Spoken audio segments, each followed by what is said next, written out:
ಶೃಂಗಿ ಮುನಿಯ ಶಾಪದಿಂದ ತಕ್ಷಕನು ಪೇಚಿಗೆ ಸಿಲುಕುತ್ತಾನೆ.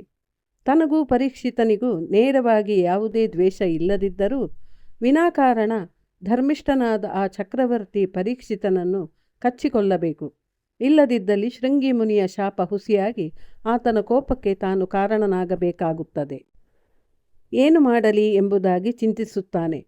ಆಗ ಅವನಿಗೆ ಈ ಹಿಂದೆ ಅರ್ಜುನನು ಖಾಂಡವ ವನವನ್ನು ದಹಿಸುವ ಸಂದರ್ಭದಲ್ಲಿ ಅನೇಕ ನಾಗಗಳ ಜೊತೆಯಲ್ಲಿ ತನ್ನ ಹೆಂಡತಿಯನ್ನು ಕೂಡ ಕೊಂದು ತನ್ನ ಮಗ ಅಶ್ವಸೇನನನ್ನು ಅರೆಗಡಿದುದು ನೆನಪಾಗುತ್ತದೆ.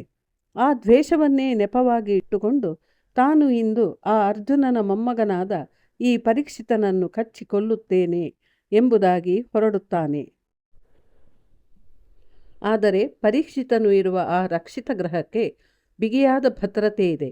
ತನಗೆ ಒಳಗಡೆ ಪ್ರವೇಶಿಸಲು ಸಾಧ್ಯವೇ ಇಲ್ಲ ಎಂಬುದು ತಕ್ಷಕನಿಗೆ ಅರಿವಾಗುತ್ತದೆ. ಅಷ್ಟರಲ್ಲಿ ಪರಿಚಾರಕರು ಅರಸನಿಗೆ ಹಣ್ಣುಗಳನ್ನು ಕೊಂಡೊಯ್ದು ಕೊಡುತ್ತಿರುವುದು ಆತನ ಗಮನಕ್ಕೆ ಬರುತ್ತದೆ. ತಕ್ಷಣ ಆತನು ಒಂದು ಉಪಾಯವನ್ನು ಮಾಡುತ್ತಾನೆ. ತಾನು ಒಂದು ಚಿಕ್ಕ ಹುಳುವಿನ ರೂಪ ಧರಿಸಿ ಆ ಹಣ್ಣಿನೊಳಗೆ ಸೇರಿಕೊಳ್ಳುತ್ತಾನೆ. ಅರಸನು ಆ ಹಣ್ಣನ್ನು ಕತ್ತರಿಸಿದಾಗ ಅದರಲ್ಲಿ ಹುಳ ಇರುವುದನ್ನು ನೋಡುತ್ತಾನೆ. ಪ್ರಾಜ್ಞನಾದ ಪರೀಕ್ಷಿತನಿಗೆ ಆ ಹುಳವೇ ತಕ್ಷಕ ಎಂಬುದು ವಿದಿತವಾಗುತ್ತದೆ.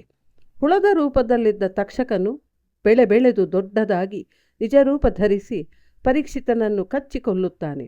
ಸಾಯುವ ಸಂದರ್ಭದಲ್ಲಿ ಅರಸನು ದುಃಖಿಸುತ್ತಿರುವ ತನ್ನ ರಾಣಿಯಾದ ಇರಾವತಿಯನ್ನು ಕರೆದು, ನನ್ನೊಡನೆ ನೀನು ಕೂಡ ಸಹಗಮನ ಮಾಡಿಕೊಳ್ಳಬೇಡ. ನೀನು ಕ್ಷತ್ರಿಯಾಣಿಯಾಗಿ ನಿನ್ನ ಕರ್ತವ್ಯವನ್ನು ಮಾಡು. ಮಗನಾದ ಜನಮೇಜಯನು ಇನ್ನೂ ತುಂಬ ಚಿಕ್ಕವನು, ಏನೂ ಅರಿಯದವನು. ಆತನನ್ನು ಬೆಳೆಸಿ ದೊಡ್ಡವನನ್ನಾಗಿ ಮಾಡು. ನಂತರ ಅವನಿಗೆ ಪಟ್ಟವನ್ನು ಕಟ್ಟು. ನನ್ನ ಮರಣದ ಗುಟ್ಟನ್ನು ಅವನಿಗೆ ತಿಳಿಸಬೇಡ. ಸರ್ಪದಂಶನದಿಂದ ನಾನು ತೀರಿಕೊಂಡೆ ಎಂಬ ಸತ್ಯವನ್ನು ಯಾವುದೇ ಕಾರಣಕ್ಕೂ ಆತನಿಗೆ ತಿಳಿಸಬೇಡ. ತಿಳಿದರೆ ಸಹಜವಾಗಿಯೇ ಅವನಲ್ಲಿಯೂ ನಾಗಕುಲದ ಮೇಲೆ ವೈರತ್ವ ಬೆಳೆಯುತ್ತದೆ. ನಾಗದ್ವೇಷ ಒಳ್ಳೆಯದಲ್ಲ ಎಂದು ಹೇಳಿ ಆತ ಪ್ರಾಣ ಬಿಡುತ್ತಾನೆ. ಪರೀಕ್ಷಿತನ ಮರಣಾನಂತರ ಆತನ ಮಗ ಜನಮೇಜಯನು ಪಟ್ಟಕ್ಕೇರುತ್ತಾನೆ.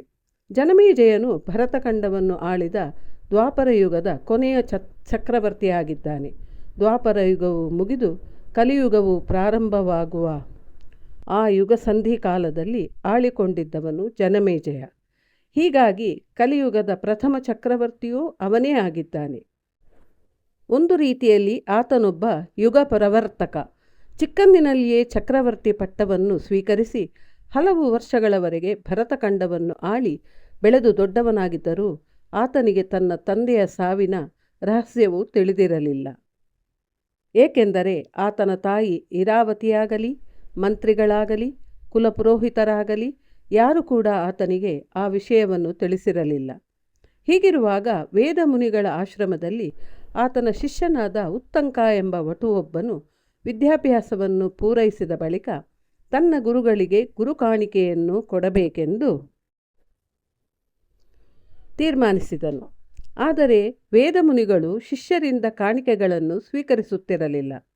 ಆದರೂ ಉತ್ತಂಕನು ಬಂದು ಗುರುಗಳಿಗೆ ವಂದಿಸಿ, ಗುರುಗಳೇ, ನಿಮ್ಮ ದಯೆಯಿಂದಲೇ ನಾನು ವಿದ್ಯೆಯನ್ನು ಕಲಿತೆ. ನಾನು ನಿಮಗೆ ಗುರುದಕ್ಷಿಣೆಯನ್ನು ಕೊಡಲು ಬಯಸಿದ್ದೇನೆ. ನಿಮಗೆ ಏನು ಬೇಕೆಂಬುದನ್ನು ಹೇಳಿ ತಂದುಕೊಡುವೆ. ಅದನ್ನು ದಯವಿಟ್ಟು ಸ್ವೀಕರಿಸಬೇಕು ಎನ್ನುತ್ತಾನೆ. ಆಗ ವೇದಮುನಿಗಳು, ನೀನು ಉತ್ತಮ ಪ್ರಜೆಯಾದರೆ ಇದೇ ನನಗೆ ಗುರುಕಾಣಿಕೆ. ನಾನು ಕಾಣಿಕೆಗಳನ್ನು ಸ್ವೀಕರಿಸುವುದಿಲ್ಲ. ಬೇಕಿದ್ದರೆ ನೀನು ಗುರುಪತ್ನಿಯನ್ನು ಕೇಳಿ ನೋಡು ಎಂದು ಉತ್ತಂಕನನ್ನು ತನ್ನ ಹೆಂಡತಿಯೆಡೆಗೆ ಕಳುಹಿಸುತ್ತಾನೆ. ಇದು ಮುಂದಿನ ಭಾಗದಲ್ಲಿ ಮುಂದುವರಿಯುವುದು.